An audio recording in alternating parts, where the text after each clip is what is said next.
আসসালামু আলাইকুম রহমতুল্লাহি ওয়া বারাকাতুহু। ভাই ও বন্ধুরা, আপনারা কেমন আছেন? আশা করি আলহামদুলিল্লাহ আপনারা ভালো আছেন। আমিও আপনারা আলহামদুলিল্লাহ ভালো আছি। আজকে কিছু কথা বলবো মালয়েশিয়ার কলিংয়ের ব্যাপারে, যে যারা নতুন লোক আসবে তারার জন্য।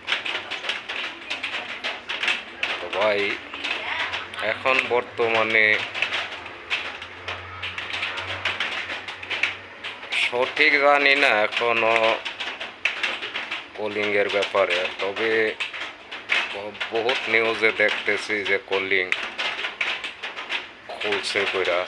তবে যদিও কলিং খুইলা থাকে, তাহলে আমরা তো মালয়েশিয়াতে আছি, আমরা এখনো সঠিক খবর পাই না যে কলিং খুলছে। তাও যদি আপনারা যাই না থাকেন কলিং খোলে, তাহলে যারা আইবেন নতুন লোক, তারার যদি কোনো চাষা কাম করার যদি কোনো অভ্যাস থাকে বা অনুভূতি থাকে, তারা মালয়েশিয়াতে আইসেন। যারা গৃহস্থির কাজ করতে পারবেন, যারা ছোট থেকে রিক্সা চালাইছেন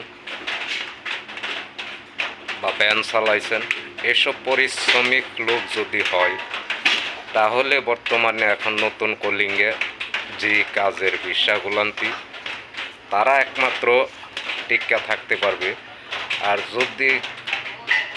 আর যদি কোনো লোক